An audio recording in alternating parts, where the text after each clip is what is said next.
તો અહીં તમને તૈયારી બતાવી દઉં તો અહીંયા હવે ગરમ કરવા મૂકી દઉં.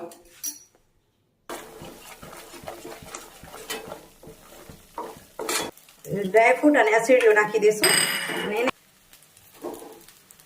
અને ગેસની ફ્લેમ સાવ ધીમી. હવે આપણે થાળીમાં ઢારી દઈએ. મિક્સ થઈ ગયું એટલે. નમસ્કાર મિત્રો, મજામાં ને? આપ સૌ કુશળ હો એ જ આશા સાથે ચાલો વિડીયોની શરૂઆત કરીએ. જલ્દી એટલે કે સાહેબને ઉતાવળ છે અને મને વિડીયોની શરૂઆત કરવી છે. તો આજે નાસ્તામાં શું છે ખબર છે? ગઈકાલના ઢોકળા સાથે બનાવ્યો છે સંભાર. દાળ ને સંભાર ટાઈપની બનાવી નાખી. કેવું લાગે છે? મસ્ત થઈ ગયું છે. એનું નામ બીજું થઈ ગયું. સાંજે મેં એ રીતે જ થોડાક વધુ થઈ ગયું. સાંજે એ ટાઈપના મેં વધારે બનાવ્યા હતા. ઘણી વાર ઢોકળામાં છે ને આદુ મરચાં લસણ નાખીને ઢોકળા ઉતારતી હોઉં. મેં કીધું સવારે પછી ખાવા હોય તો ઇડલી ટાઈપનો મજા આવે એટલે. અને બાકી છે દાળ. અહીં રોટલી બચી છે તો એને કરી નાખું છું. દાળ ઉકળતી દાળમાં કટકા કરીને નાખીને ઉકાળી લઈશ એટલે એ થઈ જશે દાળ ઢોકળી. એટલે આજ સવારનો નાસ્તો આપણો ઇડલી સંભાર ટાઈપના ઢોકળા દાળ અને દાળ ઢોકળી નાસ્તામાં. એટલે શું કે નવું વેરિએશન થઈ જાય, જમવામાં પણ નવું થઈ જાય અને ઉતાવળમાં ગાય ન થાય ને આપણો બચેલો ખોરાક પણ વપરાઈ જાય. નાસ્તાની શરૂઆત જો તમને દેખાણી ને થઈ ગઈ અને હવે અમે પણ જમી લઈએ, નાસ્તો કરી લઈએ, પછી કન્ટિન્યુ કરતા રહીએ વિડીયોને. આપણે નોનસ્ટિક કઢાઈ મંગાવી છે. આ એની કરાવો ઢાંકણું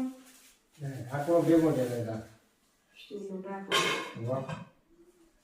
તો મિત્રો હવે આપણે આ કઢાઈ જોઈ લઉં સરખી નિરાતે.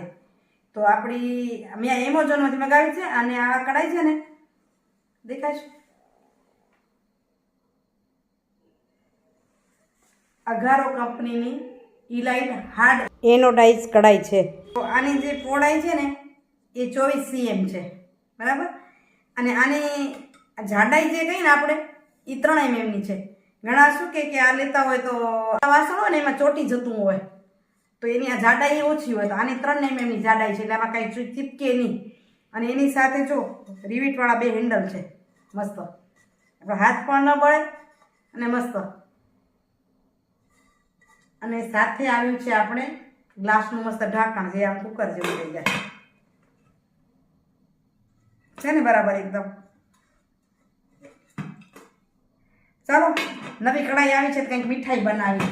નવી વસ્તુ આવે મીઠું નવું કાંઈ પ્રસંગ હોય તોય મીઠાઈ બને.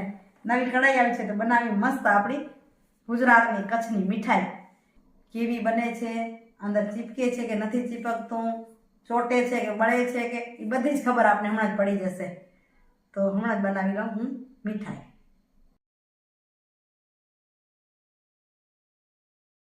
તો અહીં બધી મેં સામગ્રી તૈયાર કરી રાખી છે. તો અહીં તમને તૈયારી બતાવી દઉં. તો અહીં આપણે 1 કટોરી નાની એવો ઘઉંનો લોટ લીધો છે. એનાથી ગોળ 1.5 ગણો લીધો. ગોળ આપણે 1.5 ગણો લીધો છે એટલા માટે કે આ બધું પડશે, એને પણ મીઠાશ જોઈશે. અહીં 1 કટોરી જેટલો માવો લીધો છે. અડધી કટોરી જેટલા મેં ડ્રાયફ્રૂટ લીધા છે. પિસ્તા બદામને મેં અધકચરા વાટી રાખ્યા છે. અડધી નાની કટોરી જેટલો આપણે ગુંદ લીધો છે. 2 ચમચી કાટલા પાવડર લીધો છે. આટલા કિસમિસ, થોડોક અસેડિયો. કાટલા પાવડર છે એટલે આપણે છૂટ પાવડર નથી લેતા. અને ઘી આપણે 2 ગણું લેવાનું છે. લોટથી 2 ગણું ઘી જોઈએ કારણ કે આપણે ગુંદને ફૂલાવાનો છે એટલે. તો આપણે આમાં સીધું અંદાજિત જ નાખીશું કારણ કે ઘી વાટકીમાં ભરી એટલે વાટકી પણ આપણી ઘીવાળી થાય. તો અહીં ઘી નાખી દીધું અને ઘીને હવે ગરમ કરવા મૂકી દો. આપણું ઘી બરાબર ઓગળી ગયું એટલે હવે એની અંદર નાખી દઈએ આપણે લોટ અને એને બરાબર મિક્સ કરી લઈએ.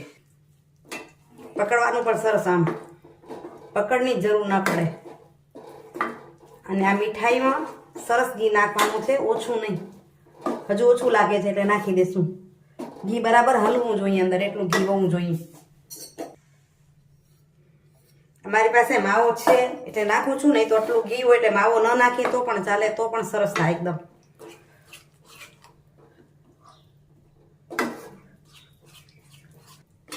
અને 5 મિનિટ જેવું ધીમા તપે શેકી લઈએ.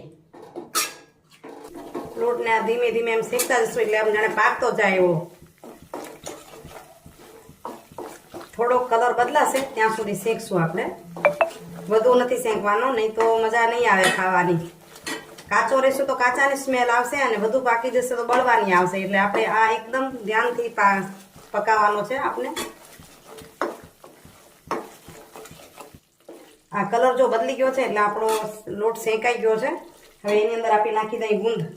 ગુંદને અલગથી પણ ફોડવો નહીં પડે, આપણે આની અંદર જ ગરમ ગરમમાં જ ફૂટી જશે. અને બરાબર મિક્સ કરશું. જો ફૂટવાનો અવાજ આવે છે.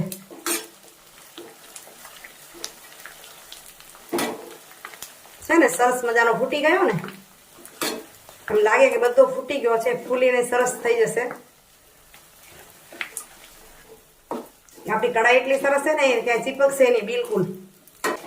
એટલો ફૂટી જાય એટલે આપણે નાખી દઈએ એની અંદર માવો.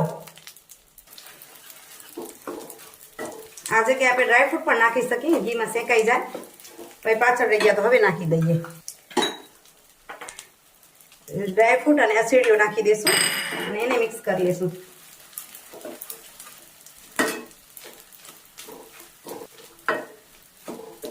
મિક્સ થઈ જાય એટલે હવે નાખી દઈશું ગોળ અંદર. અને ગેસની ફ્લેમ સાવ ધીમી, અગર થોડીક વાર બંધ કરી દઈશું, ફરી ચાલુ કરી લઈશું તાકી ગોળ આપણો આકરો ન થઈ જાય. ગરમ ગરમમાં જ આમ મિક્સ થઈ જાય સરસ. ગોળ બિલકુલ ગળી જાય એવું આપણે જોવાનું છે. એટલે ઝીણો ઝીણો સુધારીને નાખવાનો ગોળને. આપણો ગોળ સેજ ગળે ત્યાં સુધી આપણે થાળીને ગ્રીસ કરી લઈએ ઘીથી. તો જો અહીં મેં ઘીથી થાળી પૂરી ગ્રીસ કરી લીધી છે. ગોળ ગળે છે ત્યાં સુધી. કે ગોળ ગળી ગયો છે એ પાછો મિક્સ થઈ જાય અને આપણે ઠારી દઈએ. હવે એની અંદર રાખી દઈએ આપણે કિસમિસ અને આપણો કાટલાનો પાવડર મિક્સ કરી લઈએ.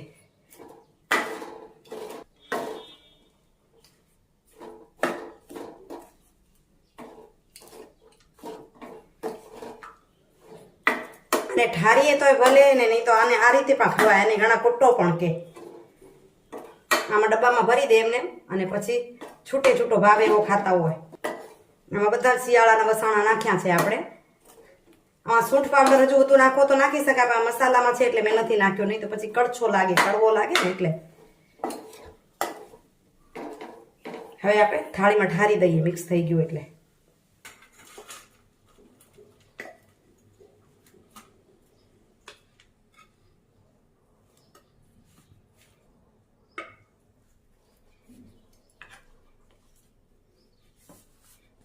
આ દબાવીને ક્લીન કરી લીધું અને એકદમ ગરમ છે. એ રૂમ ટેમ્પરેચર પર આવશે ત્યારે એના કટકા કરશું. આ કડાઈ હવે આને ખાલી લિક્વિડ ધોશું એટલે સાફ, કાંઈ ક્યાંય ચીપ્યું જ નથી.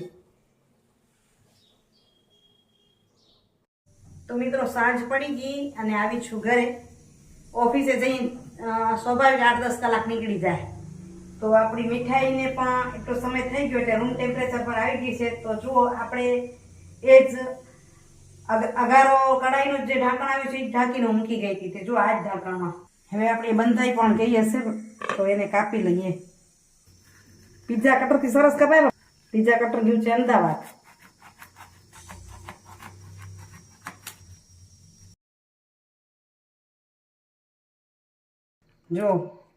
જો કેટલી સરસ થઈ ગઈ છે.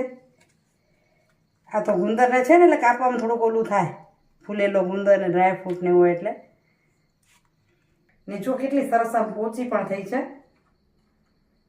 મને કાપતા તો ડર લાગતો હતો, પણ બહુ જ પોચી થઈ જાય. સ્મૂથ કેટલી છે, તરત જ ભાગી જાય એક હાથે. કારણ કે ગુંદર અને ડ્રાયફ્રૂટ હતું ને એટલે કાપવામાં થોડુંક ઓલું થતું હતું. પણ તો તમે પણ આ બનાવજો. ખૂબ જ સરસ મજાની આપણી આ મીઠાઈ કયો, ગુંદર પાક કયો કે કોટો કયો કે આપણી દેશી શિયાળાની માતર કયો. આ વિડીયો કેવો લાગ્યો ને આ રેસીપી કેવી લાગી કમેન્ટ કરીને જરૂરથી કહેજો. સારી લાગી હોય તો લાઈક છે અને સબસ્ક્રાઈબ કરજો. અને આ મારી કઢાઈ પણ કેવી લાગી અગારો કંપનીની, ખરેખર મજા આવી મને. તો હજી 1-2 વસ્તુમાં જ્યારે બનાવીશ ને જો મજા આવશે તો તમને બતાવીશ. તો મિત્રો લઈ લઈએ હવે આપણે આપણો સુવિચાર. આજના સુવિચારની વાત કરું તો દુઃખ અને સુખની વાતની વાત કરીએ આપણે. જો કોઈ દુઃખી વ્યક્તિના ચહેરા પર મુસ્કુરાટ આવે, હસી આવે, અને એનું જો કારણ તમે છો તો માની લેવાનું કે આ દુનિયામાં તમારાથી વધુ મહત્વપૂર્ણ કોઈ વ્યક્તિ નથી. તમારે માની લેવાનું કે કારણ કે એ વ્યક્તિની હસી માટે તમે કારણભૂત છો, એની વજહ તમે છો. એક દુઃખી વ્યક્તિ છે, એની અંદર રડવા સિવાય કાંઈ જ નથી એના જીવનમાં. એ તમે કંઈ આપ્યું કે નથી આપ્યું એ મહત્વનું નથી, પણ તમારા વર્તનના કારણે જો કોઈના જીવનમાં હસી આવી જાય, કોઈના ચહેરા પર ખુશી ફેલાઈ જાય એક દુઃખી વ્યક્તિના ચહેરા પર, તો માનવાનું કે તમે મહત્વપૂર્ણ વ્યક્તિ છો. બાકી રોડતા જોઈ અને આપણે હાલ્યા જઈએ રોદલા રોયા રાખશે. દરેક વ્યક્તિને રડવું એમને એમ નથી આવતું, એને ક્યાંક ને ક્યાંક કાંઈક દુઃખ હોય છે, અને એ દુઃખના કારણમાંથી બહાર નીકળીને એને જો મુસ્કુરાટ આવે, હસી આવે, તો તમે ચોક્કસ મહત્વપૂર્ણ વ્યક્તિ છો. એટલે આપણે આપણા જીવનમાં કાંઈ ના દઈ શકીએ તો કાંઈ નહીં, પણ કોઈકને હસી દઈ શકીએ એવું વિચારવાનું. ચાલો હવે મિત્રો, અહીં વિડીયોનું કરું હું એન્ડિંગ. કાલે મળીએ છીએ નવા વિડીયો સાથે. આજનો વિડીયો તમને કેવો લાગ્યો જરૂરથી કહેજો. સારો લાગ્યો હોય તો લાઈક તો કરો જ ભલે, તો થોડોક શેર પણ કરજો, જેથી અમને આનંદ થાય અને આપણે જે રેસીપી બનાવી એ બીજા લોકો સુધી પહોંચે. કારણ કે ખૂબ જ સરળ રીતે મેં બનાવી, એક જ કઢાઈમાં બની જાય, ન તો વાસણ હેઠા થાય, અને હેલ્ધી અને ટેસ્ટી છે. આપણે અહીં ક્યાંય ખાંડનો ઉપયોગ નથી કર્યો, ગોળનો ઉપયોગ કર્યો છે. એટલે આ હેલ્ધી ટેસ્ટી વસ્તુ બીજા પણ ખાઈ અને વખાણે, બનાવે, એ જ આશા સાથે આપ સૌને જય જય ગરવી ગુજરાત, જય ભારત અને જય હિન્દ. બાય બાય, આવજો.